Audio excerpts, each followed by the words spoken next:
Welcome to I dream. YouTuber Harsha Sai కేసులో మరో twist బయటపడుతుంది. అతని యాటిట్యూడ్ అదే విధంగా ఉంటుందని, అతను అదే విధంగా అందరితో ప్రవర్తిస్తుంటాడని, అతని దగ్గరకు వచ్చే అమ్మాయిల పట్ల కూడా ఆ విధంగా ప్రవర్తిస్తుంటాడంటూ అతనికి ఆపోజిట్ పర్సన్ యువ సమ్రాట్ రవి గారు ఆరోపిస్తున్నారు. రవి గారు వాళ్ళిద్దరి మధ్యన వివాదం ఎప్పటి నుంచో నడుస్తుంది. బెట్టింగ్ యాప్లకు వ్యతిరేకంగా పోరాడుతున్న రవి గారు అతని మీద చాలాసార్లు కంప్లైంట్ ఇవ్వడం, దాంతో అతను రవి గారి మీద, యువ సామ్రాట్ రవి మీద కూడా కేసులు పెట్టడం అంతా మనందరికీ తెలిసిన విషయం. అయితే ఇప్పుడు జరుగుతున్న నార్సింగ్ కేసులోకి యువ సామ్రాట్ రవికి సంబంధం లేకపోయినా హర్ష అనే వ్యక్తి మాత్రం యాటిట్యూడ్ అదే విధంగా ఉంటుందని మాత్రం ఆయన ఆరోపిస్తున్నారు. ఆ ఆరోపణలో వాస్తవం ఎంత అనే విషయాన్ని అన్నిటి తెలుసుకుంది. సార్ నమస్తే. నమస్తే సార్, గుడ్ మార్నింగ్. యువ సామ్రాట్ రవి మరొకసారి వార్తల్లోకి వచ్చారు. అయ్యో, నేను రప్పించారండి. మీ ఇద్దరి మధ్యన ఎప్పటి నుంచో వివాదం ఉంది. రైట్. ఎక్కడో విజయనగరం, విశాఖపట్నంలో ఉన్న హర్షకి హైదరాబాద్లో సెటిల్ అయిన యువ సామ్రాట్ రవికి ఎందుకు వివాదం వచ్చిందన్న విషయం చాలామందికి తెలుసు, కానీ మరికొంతమంది తెలియదు. ఇప్పుడు ఈ కేసులో మీకు ఎలాంటి సంబంధం లేకపోయినా మీరు కూడా అతని మీద ఆరోపణ చేస్తున్నారు. అతని యాటిట్యూడ్ ఏ విధంగా ఉంటుంది అని ఏదో చెప్తున్నారు. మీరు ఇప్పుడు ఆయన మీద చేసిన ఆరోపణలకి, అంటే ఆ అమ్మాయి చేసిన ఆరోపణలకి బలం ఉందంటారా, లేదు యువ సామ్రాట్ హర్షాన్ని ఎవరో కావాలని కుట్ర పని ఈ విధంగా చేస్తున్నారా అనే విషయాన్ని చెప్పే ముందు మీ ఇద్దరి మధ్యన వివాదం ఎందుకు చెప్పండి. నా మధ్య హర్ష సాయి మధ్య మాకేమీ పర్సనల్ గొడవలు లేవు, లేవు కదా, పొలం గొడవలు లేవు. ప్లస్ నేను సేమ్ ఏజ్ గ్రూప్ కూడా కాదు. నా ఏజ్ 43 years.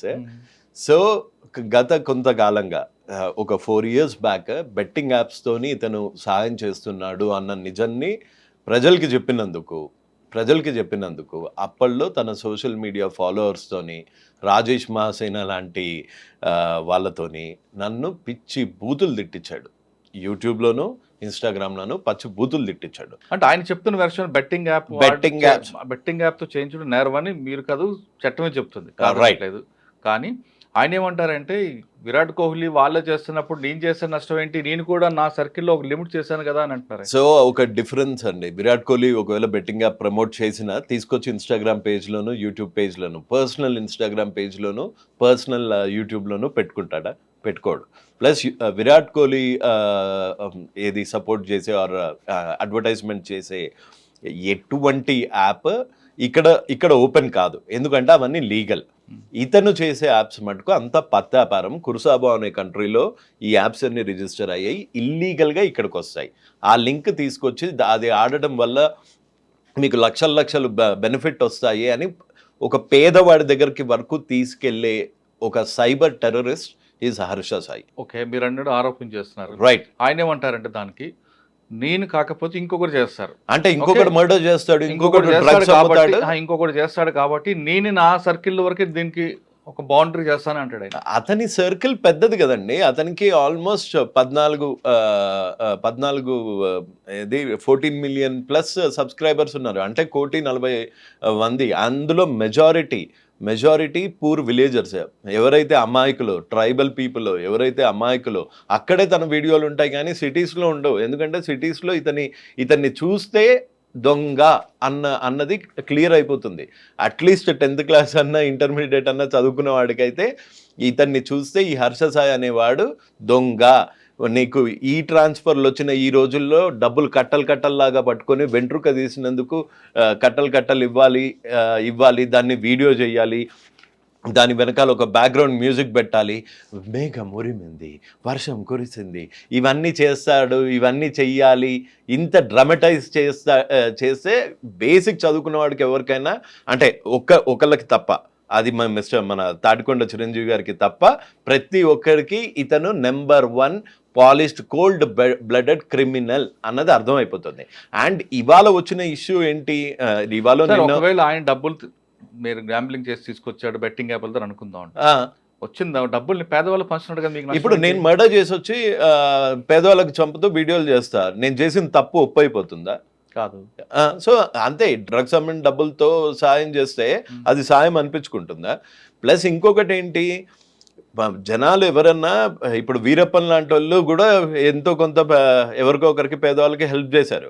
ఇతను చేసేది ఏంటి, ఇతను చేసే తప్పే. ఇతను ఒక తప్పు చేయడానికి గురించి మంచి పని చేసినట్టు యాక్ట్ చేస్తున్నాడు మాత్రమే. అతన్ని చూడండి, అతని బ్యాంక్ స్టేట్మెంట్ తీయండి, నేను మీకు పంపించిన ఇన్వాయిస్ చేయండి, 30 సెకండ్లకి ₹1,00,00,000 తీసుకునే హర్ష సాయి ఎంత సేవ చేస్తాడు. అతని నెలలు ఐటీసీ కోహినూరులో ఉంటాడు. ఎవరెవరు విజిటర్స్ వస్తారు, ఏ రష్యన్ వస్తుంది అక్కడికి, ఆ సీసీటీవీ ఫుటేజ్ అంతా తీయండి, అతనున్న సీసీటీవీ ఫుటేజ్ అంతా తీయండి. ఆయన కమిషనర్ ఆఫీస్లో కెమెరాలు తీసుకొని వెనకాల అందరికీ మాస్కులు పెట్టి వెళ్ళగలిగే హర్ష సాయి అబ్స్కాండింగ్లో ఉంటే ఎవరు పట్టుకోలేకపోతున్నారు పాపం. అబ్స్కాండింగ్ మీరు అంటున్నారు కానీ వాళ్ళ మనుషులు మాత్రం ఖచ్చితంగా ప్రజల మధ్య ఉన్నాడు, అవసరమైనప్పుడు పోలీస్ స్టేషన్కి వస్తాడు. అంటే అసలు ఒక కంప్లైంట్ ఎఫ్ఐఆర్, ఒక రేప్ చేసిన అక్యూజ్డ్ ప్రజల మధ్యలో ఉంటే అతని గురించి ఆడియో లీకులు వస్తుంటాయి. అసలు ఆడియో లీకులు ఎట్లా వచ్చాయండి? ఆడియో లీకులు ఒక అమ్మాయి అంటే రేపొద్దున వాళ్ళిద్దరు లేకపోతే ఇంకో అమ్మాయి, ఈ అమ్మాయే ఇంకొకళ్ళతోని కన్సెంట్తోని ప్రైవేట్ వీడియో ఉంటుంది. ఆ వీడియో వీళ్ళ టీం పంపించేస్తే ఓకేనా?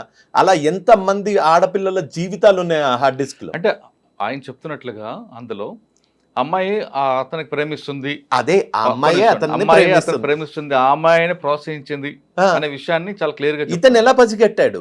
ఇతను వేరే ఫోన్ తోని, వాట్సాప్ కాల్ రికార్డ్ కాదు కాబట్టి వేరే ఫోన్ తోని దాన్ని రికార్డ్ చేయాల్సినంత దిక్కుమాలిన బతుకెందుకు బతుకుతున్నాడు? అంటే ప్రపోజ్ చేసేటప్పటి నుంచే ఆ అమ్మాయి మీద అనుమానం ఉందా? నిన్ను నమ్మి నీతో సినిమా తీస్తాను అని వచ్చిన అమ్మాయి ఫోను నువ్వు ఫస్ట్ డే నుంచే రికార్డ్ చేస్తున్నావు, ట్యాప్ చేస్తున్నావు అంటే నువ్వెంత పెద్ద క్రిమినల్. నీ ఇంటెన్షనే రాంగ్. నువ్వు ఆ అమ్మాయిని ఇరికిద్దాము అని అనుకున్నావు కాబట్టి నీ దగ్గర ఇన్ని ప్రూఫ్స్ ఉన్నాయి. నువ్వు ఆ అమ్మాయిని వాడుకొని వదిలేద్దాము అని అనుకున్నాడు కాబట్టే ఆ అమ్మాయి ప్రతి కాలు రికార్డు చేసుకొని ఇప్పుడు నేను మిమ్మల్ని బెదిరిస్తున్నానండి, నేను మిమ్మల్ని బ్లాక్మెయిల్ చేయాలనుకుంటున్నాను. సో నేను ఆబ్వియస్గా అందులో ఏమని మాట్లాడతాను, నాకు ఇష్టం లేదు, లేకపోతే నేను ఆ తప్పు చేయలేదు అని మాట్లాడతాను. అంతేగాని నేను కూడా అక్కడ ఏంటి మన ఇద్దరం ఇట్లా చేసాం కదా అట్లా చేసాం కదా అని మాట్లాడగానే నా తప్పు వచ్చేటట్టు నేను ఎప్పుడన్నా రికార్డ్ చేసుకుంటానా? సో వాడి రికార్డింగ్స్ పట్టుకొని అదేదో పెద్ద ప్రూఫ్ అన్నట్టు చాలా మంది విర్రవీగుతున్నారు. అది ప్రూఫ్స్ కాదు, అది వాడు చేయాలనుకున్న తప్పు చేసేసాడు. ఆ అమ్మాయిని రేప్ చేయాలనుకున్నాడు, చేసేసాడు. ఆ అమ్మాయికి మత్తు మంది ఇచ్చి నూడుగా వీడియోలు తీయాలనుకున్నాడు, చేసేసాడు. సేఫ్ సైడ్లో ఏమి ఉండాలి? ఇతనికి అగేన్స్ట్గా ఏ సాక్ష్యం ఉండకూడదు, అందుకని రికార్డ్ చేసి పెట్టుకున్నాడు. అదే జరిగింది అనుకుందాం. మీరే ఒక్కసారి ఆలోచించండి సార్. లేదు, నేను మీ వైపే మాట్లాడుతున్నా. అది కరెక్ట్గా మీరు చెప్పింది వాల్యుబుల్ పాయింట్. ఆ అమ్మాయితో నిజంగా లవ్ అఫైర్ ఉంది అనుకుందాం, లేదా అమ్మాయి ప్రపోజల్ పంపింది అనుకుందాం, స్టార్టింగ్ ఫ్రమ్ ద బిగినింగ్ వచ్చినప్పుడు నిజంగా ఆయన ప్రేమికుడు కాదో అని అన్నప్పుడు సున్నితంగా తిరస్కరించవచ్చు, లేదంటే ఏదో ఇష్యూ చేయొచ్చు. అంటే కానీ అప్పటి నుంచి ఎవిడెన్స్ బిల్డప్ చేసుకున్నాడు అంటే కొంచెం నెగిటివ్ ఉంది మైండ్ సెట్ లో అర్థం అవుతుంది. అసలు ఇదంతా ఈ అమ్మాయికి తెలియకుండా వాడి ట్రాప్ లో పడిపోయింది. రైట్ అండి, ట్రాప్ చేశాడు అమ్మాయి. రైట్, నేను ఆ అమ్మాయి వైపే ఇప్పటికీ మాట్లాడతా. కానీ ఇన్సిడెంట్ జరిగింది 2023లో, లాస్ట్ ఇయర్. మరి అప్పుడే కంప్లైంట్ ఇవ్వకుండా ఎందుకు 1 year వరకు ఆగిందా సార్? ఒక అమ్మాయికి అబ్బాయికి మధ్యలో రేప్ అయ్యిందా? వాళ్ళు ఏ టర్మ్స్లో ఉన్నారు? మంచి టర్మ్స్లో ఉన్నారా, చెడ్డ టర్మ్స్లో ఉన్నారా? ఇంకా బెదిరించలేదా? ఇప్పుడు జానీ మాస్టర్ గారి కేసులో చూసుకుంటే 4 ఏళ్ళకి వచ్చింది, ఇంకా 10 ఏళ్ళకి వచ్చిన కేసెస్ కూడా ఉండొచ్చు. అలా ఇక్కడ హర్ష సాయి అనే అతన్ని విక్టిమైజ్ చేయట్లేదు. ఒక క్రిమినల్ని అమ్మాయికి ధైర్యం లేకపోవచ్చు కదా. ఇప్పుడు మామూలుగా బెట్టింగ్ యాప్స్ మీద పోరాడుతున్న నా మీదే ఇన్ని కేసులు రిజిస్టర్ చేయించిన హర్ష సాయి ఎటువంటి ఇన్ఫ్లుయెన్స్ లేకుండా ఉన్నాడా? మీరే చూశారు. కమిషనర్ మనలాంటి మధ్యతరగతి వాళ్ళని కమిషనర్ని కలవటానికి, లేకపోతే కమిషనర్ గారి దగ్గర ఒక కంప్లైంట్ రిప్రజెంటేషన్కి వెళ్ళడానికి గేట్ బయట, ఆఫీసు బయట ఒక స్టాంప్ వేసేసి పంపించేస్తారు. అలాంటిది ఓ కెమెరా పెట్టుకొని, ఓ సూటు బూటు వేసుకొని, బుడబుక్కలాగా వెనకాల అందరిది మాస్కులు వేయించుకొని అంత దర్జాగా, దానికి బ్యాక్గ్రౌండ్ మ్యూజిక్ ఏదో కింగ్ వస్తున్నట్టు టా అనుకుంటూ లోపలికి వెళ్ళి ఆ దిశా దివ్యాంగ్ది పెట్టి వైజాగ్లో పెద్ద సభ పెట్టి అంతమంది. అసలు ఫస్ట్ ఆఫ్ ఆల్ ఇవన్నీ కాదు సార్, దిశా దివ్యాంగ సురక్ష బ్రాండ్ అంబాసిడర్ MOU అంటే మెమరాండం ఆఫ్ అండర్స్టాండింగ్ ఎందుకు రద్దు చేశారు? ఆ రద్దు చేసిన విషయం ఎందుకు బయట పెట్టలేదు? ఆ వీడియోలన్నీ ఎందుకు తీసేశాడు? అతని పేజ్లోనే కాదు, అతని ఫ్యాన్ పేజ్లో కూడా దిశ దివ్యాంగ్ సురక్ష. ఏం దిశ దివ్యాంగ సురక్ష ఎక్కడుంది? నువ్వు అసలు అసలు అది ఆ మెమరాండమ్ ఆఫ్ అండర్స్టాండింగ్ ఎందుకు క్యాన్సిల్ అయ్యింది, ఇది క్యాన్సిల్ అయ్యింది అని కూడా చెప్పకుండా నువ్వు ఎందుకు తిరుగుతున్నావు? ఈయన దగ్గర నాకు తెలిసి కమిషనర్ గారిని కూడా మిస్లీడ్ చేసి ఉంటాడు. ఆయన ఆడియో కూడా ఏమన్నా పెట్టుకొని బ్లాక్మెయిల్ చేసినా చేస్తాడు. అంత పెద్ద బ్లాక్మెయిలర్ హర్ష సాయి. అంటే వైజాగ్ లో కమిషనర్ గారితో ఎంఓయూ అనేది క్యాన్సిల్ అయింది. అయితే అవి ఈయన బ్యాక్గ్రౌండ్ తెలిసి ఆయన ఏమైనా క్యాన్సిల్ చేస్తుండొచ్చు కదా. ఇతని బ్యాక్గ్రౌండ్ తెలిసి ఆయన క్యాన్సిల్ చేసి ఉండొచ్చు డెఫినెట్ గా. ఇతని బ్యాక్గ్రౌండ్ తెలిసి ఎవరన్నా ఇతని బ్యాక్గ్రౌండ్ తెలిస్తే ఇతనికి జనాల్లో ఆదరణ తగ్గిపోతుంది. He's a serial offender, he's a rapist, he's a womaniser, he's a cheat, he's a criminal. లేకపోతే ఈ క్రిమినల్ ఐడియాస్ రావు. డబ్బులు పంచుతున్నట్టు చేసి వీడియోలు పెట్టడము, ఆ డబ్బులు సహాయం చేస్తున్నట్టు వీడియోలు పెట్టి దాని చాటున బెట్టింగ్ యాప్స్ని ప్రమోట్ చేయడము. హీఈస్ ఎ సీరియల్ క్రిమినల్, ఒక సైకోపాత్. ఇంకొక మేజర్ ఎవిడెన్స్ చూడండి. ఒక యాక్ట్ని ఆయన తరఫున ఇప్పుడు ఎవరో చిరంజీవి గారంట ఎవరో అడ్వకేట్ వచ్చారు. ఆయన అసలు వకాలత్ ఏం చూసి తీసుకున్నారో తెలియదు. ఇక్కడ ఇది తెలంగాణ గేమింగ్ యాక్ట్. ఈ తెలంగాణ గేమింగ్ యాక్ట్లో కంప్లీట్లీ ఎరాడికేట్ 5.7 ప్రకారం 5.7 ప్రకారము కంప్లీట్లీ ఎరాడికేట్ చేసింది. ఇది తప్పు కంప్లీట్లీ ఎరాడికేట్ చేసింది the మినస్ of gambling due to it's is and access to the access and wide solicitation. Several people, the youth in particular, are being addicted to online gaming when played for stakes, etc. And police can apprehend with or without warrant. So ఇది తెలిసి రవిశంకర్ అయ్యన్నార్ గారు కూడా తను disown చేసుకొని ఉండొచ్చు. Memorandum of అండర్స్టాండింగ్ని ఎంఓయూని రద్దు చేసుకొని ఉండొచ్చు. ఇట్లాంటి విషయాలు బయట పెట్టడు. ఎందుకు?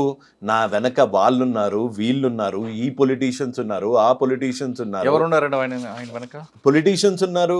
ఇవన్నీ క్లెయిమ్ చేసుకుంటాడు అతను. అంటే ఆయన చెప్పుకోవడానికి 100 చెప్పుకోవచ్చు, కానీ ఎవరు ఆయనకి సపోర్ట్గా రావట్లేదు. నాకు తెలిసి ఈ ఇన్సిడెంట్ తర్వాత నా నమ్మకం ఏంటి అంటే, ఎంత పెద్ద ఇన్ఫ్లుయెన్స్ ఉన్నా ప్రతి ఒక్కళ్ళు హర్ష సాయి అనే అతన్ని డిజోన్ చేసుకుంటారు. డిజోన్ చేసుకునే మూమెంట్ వచ్చేసింది. సో అందుకని ఇంకా తప్పించుకోలేడు. కానీ ఇప్పుడు మీరు చెప్తుంది అదొక ఆరోపణ ఉంది కదా చెప్తున్నారు. ఇప్పుడు ఇంత జరిగింది, నార్సింగ్ పొల్యూషన్ రేప్ కేసు జరిగిన తర్వాత కూడా ఆయన ఫాలోవర్స్ ఎవరు కూడా నమ్మట్లేదే. ఇది ఒక చిన్న పిక్చర్ అండి.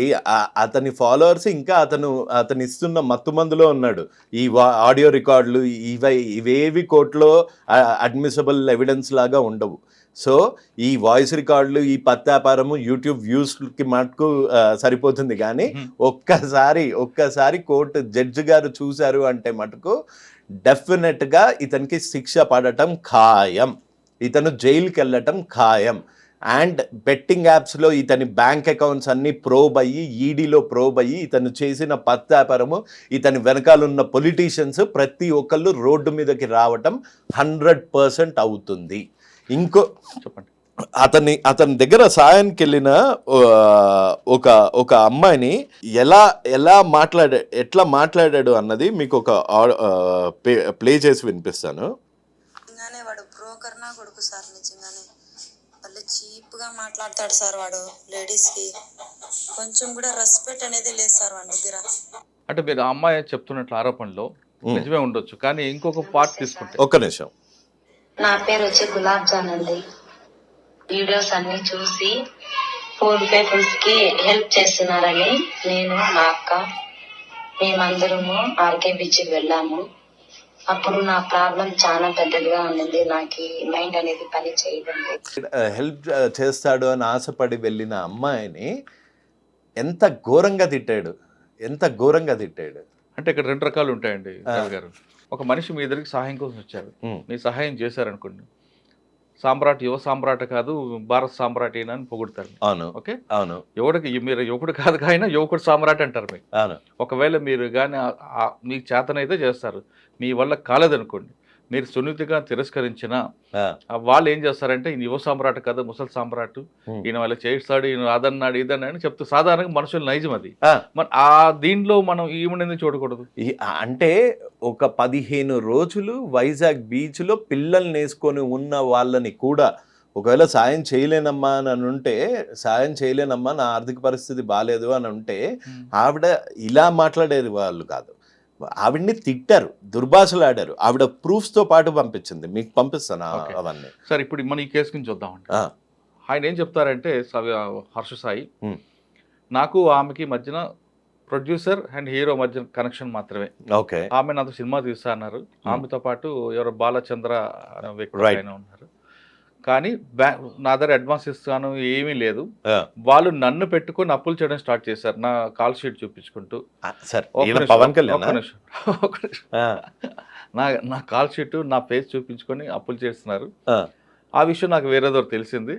తెలిసిన తర్వాత బ్యాంక్ స్టేట్మెంట్ తీసుకురండి మీది, మీకున్న ఎసెట్ చూపించండి, సినిమా ఫస్ట్ సినిమా కాబట్టి మధ్యలో ఆగిపోతే నేను బాధపడాల్సి వస్తుంది అని అడిగిన దగ్గర నుండి వాళ్ళిద్దరూ ఈ విధంగా నన్ను బ్లేమ్ చేస్తూ తిరుగుతున్నారు అంటారు. వీని ముఖం సార్, వీనికి యాక్టింగ్ రాదు, పాట రాదు, ఎయిడ్స్ పేషెంట్ లాగా మాట్లాడతాడు, ఇన్ని పెట్టి అంట 2 కోట్లు అడ్వాన్స్ ఇచ్చిర్రంట.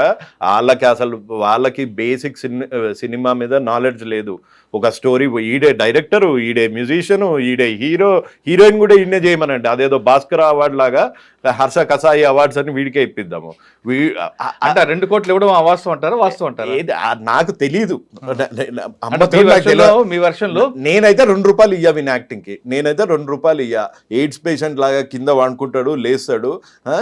నిజంగా చావు అంటే మనిషి చచ్చినప్పుడే తెలుస్తుంది అంటే, అరే అది అది యాక్టింగా? చావు అన్నది మనిషి చచ్చినప్పుడే తెలుస్తుంది. దానికి నువ్వేమన్నా గలీలియో లాగా యురేకా అనుకుంటా బయటకు వచ్చి చెప్పడానికి అందులో ఏముందిరా భయ్? అది ఆ టీజర్ని కూడా కొంతమంది వావ్ సూపర్ అంటే వాళ్ళ కళ్ళు లేవు. థంబ్నెయిల్స్ ఎట్లుంటాయంటే, ఒక్క సినిమాతో ప్రభాస్, పవన్ కళ్యాణ్, రామ్ చరణ్, ఎన్టీఆర్కి అందరికీ చెమటలు పట్టించిండట.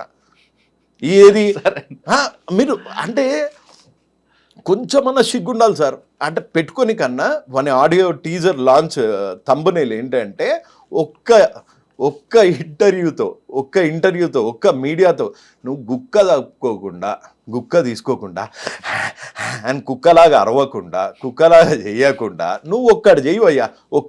ఒక చిన్న వేమన శతకం చెప్పు, ఒక చిన్న పద్యం చెప్పు, ఒక చిన్న ఫార్ములా చెప్పు. అంటే సినిమా యాక్టర్ అవన్నీ అవసరం లేదు అనుకుంటున్నాడు. అదే ఒక ఎక్స్పీరియన్స్ లేదు. మీరు మళ్ళీ బ్యాక్ వెళ్దాం. హర్ష సాయి అన్న వ్యక్తికి 2 కోట్లు తీయడానికి అడ్వాన్స్ తీయడానికి ఆయన పవన్ కళ్యాణ్ అని మీరు అంటున్నారు. కళ్యాణ్ గారికే ఇచ్చిన అగ్రిమెంట్స్ ఉంటాయి కదా.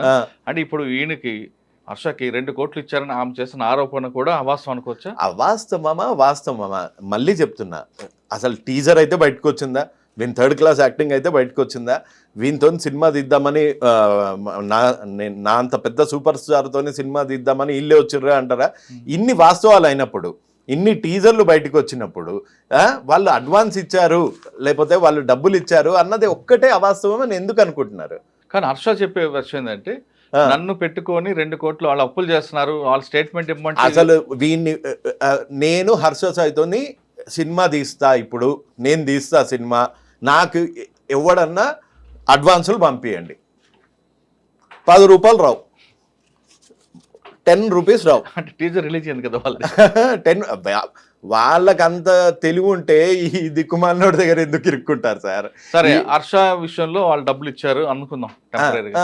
కానీ ఈ రిలేషన్షిప్ విషయం వచ్చేసరికి హర్ష రేప్ చేశాడని ఆమె కంప్లైంట్ చెప్పారు కాబట్టి ఒక విక్టిమ్ చెప్పిన మాటలు మనం ఖచ్చితంగా నమ్మాల్సిందే. ఎందుకంటే ఒక స్త్రీ 4 గోళ్ల మధ్య జరిగిన విషయాన్ని బయట చెప్పిందంటే ఖచ్చితంగా సంథింగ్ హ్యాపెండ్. రైట్. ఇంతకాలం ఎందుకు ఆమె ఆగింది? వెంటనే ఇచ్చుంటే ఒక బెనిఫిట్. సార్ మీరు అన్నట్లు బెదిరింపు ఉంది, ఎవరో బెదిరించారు, లేదా యువ సామ్రాట్ ఏ విధంగా అయితే కేసులు పెట్టి వేధించాడు అదే విధంగా తన కూడా ఇరుక్కుంటుందని భయపడి ఆగింది అనుకుందాం. కానీ 1 year వరకు ఎందుకు ఆగాల్సి వచ్చింది? వాడి క్లెయిమ్ ఏంటంటే, ఆ అమ్మాయి ఎందుకు ఆగాల్సి వచ్చింది? నేను దానికి 1 word ఆన్సర్ ఇస్తా. హర్ష సాయి అనే రేపిస్ట్ అనుకుంటాడు, నా వెనకాల అమ్మాయి ఉంది అనుకున్నాడు ఇన్ని రోజులు. అంటే ఎలా? నన్ను ఏ విధంగా? అదే నన్ను ఆడిస్తోంది అని.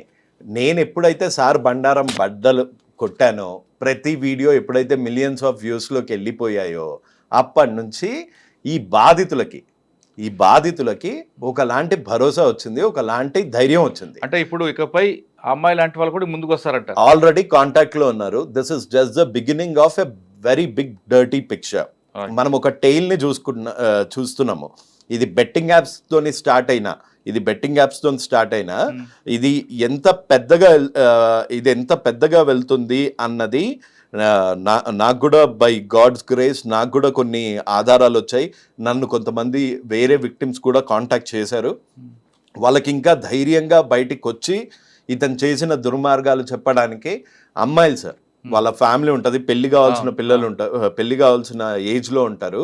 ఇలా బయటికి వచ్చి మీడియాలో అంతా రచ్చరచ్చ అయిపోతే వాళ్ళకి పెళ్లి కాదు అని వాళ్ళ మదరు ఫాదరు సూసైడ్ చేసుకుంటా అని బెదిరించిన వాళ్ళు కూడా ఉన్నారు కొంతమంది ఇతని విక్టిమ్స్.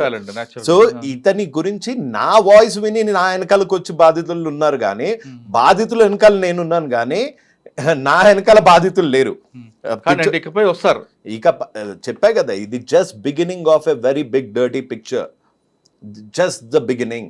ఇతను ఎంత క్రిమినల్, ఇతను ఎంతమంది అమ్మాయిల జీవితాలతో ఆడుకున్నాడు. తనే చెప్పాడు కదా, నా దగ్గర 10 హార్డ్ డిస్కులలో అమ్మాయిల ఫోటోలు పెట్టుకునే పర్వర్టెడ్ గై నువ్వు ఏదో పెద్ద సమాజ సేవకుడిలాగా ట్రూత్ విల్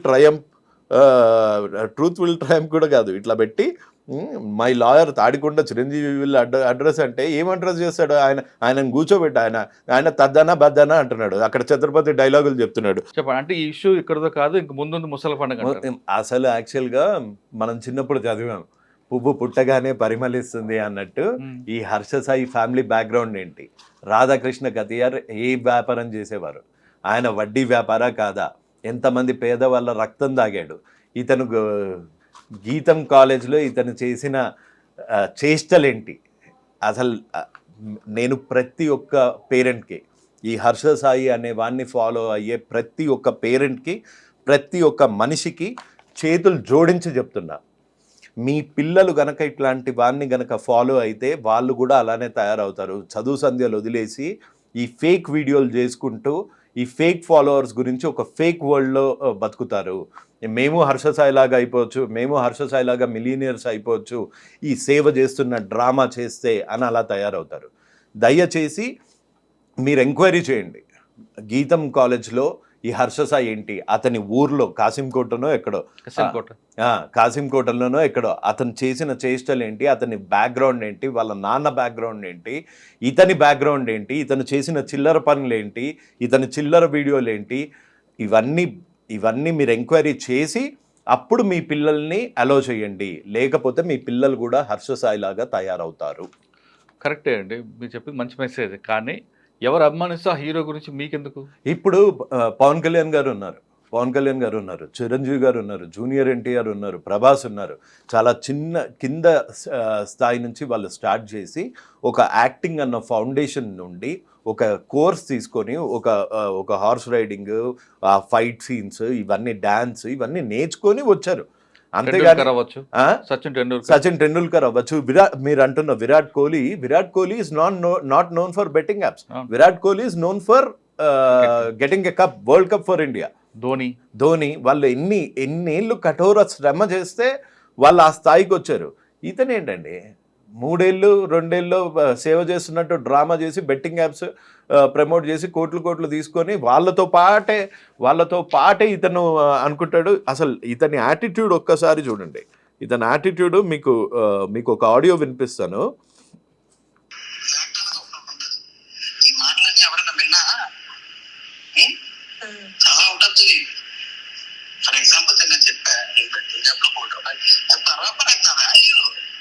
సరే, తవ్వకుండా పోతే చాలా విషయాలు బయటకు వస్తాయి. ఈ కేసులో అమ్మాయి హర్ష ఫాదర్ కూడా ఎందుకు ఇన్వాల్వ్ చేశారనుకోవచ్చు? అంటే మీరు అడిగిన ప్రశ్నకి మీ దగ్గర సమాధానం ఉంది. అప్పుడు అయిన అమ్మాయి ఇప్పుడు ఎందుకు వచ్చింది అంటే, నాకు ఇది just subject to correction and ఇది నా ఒపీనియన్. ఇన్ని రోజులు ఆ అమ్మాయిని మోసం చేస్తూ ఉండొచ్చు కదా, సరే అమ్మ పెళ్లి చేస్తా అని భరోసా ఇచ్చి ఉండొచ్చు కదా. అండ్ పెళ్ళికి ముహూర్తాలు లేవు, జాతకాలు సెట్ కాలే, ఇంకా మనం అలాంటి ప్రపంచంలోనే బతుకుతున్నాం కదా. సో దాని గురించి వెయిట్ చేస్తుండొచ్చు. ఇంకా ఎప్పటికీ ఈసారి గ్రీన్ సిగ్నల్ ఇవ్వకపోయేసరికి ఇప్పుడు బయటకు వచ్చి ఉంటుంది. అచ్చా సార్, ఫైనల్గా చెప్పండి, హర్షపై పడిన కేసు అతను తప్పు చేయలేదు అని ప్రూవ్ చేయగలంటే అవుతాడంటారా అవ్వడంటారా? ఒకటి. రెండోది అవ్వాలనుకుంటే ఆయన ఏం చేయాలి? అతను ఫస్ట్ ఆఫ్ ఆల్ ఒకవేళ తప్పు చేయనివాడు పోలీసుల నుంచి తప్పించుకొని తిరగడు. డైరెక్ట్గా బెయిల్ అప్లై చేద్దాము అని తిరగడు. తప్పు చేయనివాడు శిక్ష పడితే పడింది, ఇవాళ కాకపోతే రేపు నిజం బయటకు వస్తుంది అని వెళ్ళి పోలీస్ స్టేషన్లో వచ్చి కూర్చోవచ్చుగా. మొత్తం తండ్రి కొడుకులు ఇద్దరు ముఠాలాగా పారిపోయి ఏది కమిషనర్ ఆఫీస్లో ఇలా నడుచుకుంటూ వెళ్ళే బ్యాక్గ్రౌండ్ మ్యూజిక్ పెట్టే హర్ష సాయి ఒక్కసారి అక్కడికి వెళ్ళి ఎట్లా కూర్చున్నాడు? ఇది యాక్చువల్ రాసిం. 100% అతను తప్పు చేశాడు. అతను తప్పు చేద్దాము అన్న ఉద్దేశం లేకపోతే ఆ అమ్మాయి ఒక్క కాల్ కూడా రికార్డ్ చేసుకునేవాడు కాదు. ఆ అమ్మాయి ఫేక్ అలిగేషన్ చేస్తుంటే ఆ అమ్మాయి దగ్గర వాయిస్ రికార్డులు ఉండాలి. అవును. ఏది నువ్వు నన్ను చేసావా లేదా, ఇది ఇట్లాంటి వీడియోలు ఆ అమ్మాయి దగ్గర ఉండాలి. ఆ అమ్మాయి దగ్గర వాయిస్ రికార్డింగ్స్ ఉండాలి. నా దగ్గర ఎందుకు ఉండాలి వాయిస్ రికార్డింగ్స్? ప్రీప్లాంట్ ఇది. మా దగ్గర ఎందుకు ఉండాలి వాయిస్ రికార్డింగ్స్? ప్రీప్లాంట్ కదా. ప్రీప్లాంట్గా అతను ఆ అమ్మాయిని ఇరికిచ్చాడు, ఆ అమ్మాయిని రేప్ చేశాడు కాబట్టి తప్పించుకొని తిరుగుతున్న దొంగ. ఓకే, ఇప్పటికైనా హర్ష సాయి తన నిజాన్ని బయట పెట్టాలంటే, లేదు తను తప్పు చేయలేదని అనకుండా అభిమానులందరూ భావించాలంటే ఖచ్చితంగా పోలీస్ స్టేషన్ ముందు వచ్చి పోలీసుల ముందు లొంగిపోతే కరెక్ట్గా తెలుస్తుంది అంటున్నారు రవి గారు. లేదు అంటే ఎక్కడైతే ఎవరికైతే ఏ ముసుగులో అయితే తిరుగుతున్నావో ఆ ముసుగు ఎప్పటికైనా బయటపడుతుంది, ఖచ్చితంగా కోర్టులో శిక్ష అనుభవించాల్సి వస్తుంది అంటూ చెప్తున్నారు. ఇది కేవలం ప్రస్తుతం నార్సింగ్ పోలీస్ స్టేషన్ కేసు అనేది ఇది ముందు ఆరంభం మాత్రమే, ఇంకా ముందుంది ముసలి పండుగ అంటూ చెప్తున్నారు. ఇది హర్ష సాయి ఇష్యూలో యువ సామ్రాట్ రవి గారితో ఇంటర్వ్యూ. వచ్చే వారం మరో ఇష్యూలో మళ్ళీ కలుద్దాం. అంతవరకు నమస్తే. Thank you sir. Thank you. జై హింద్ సార్.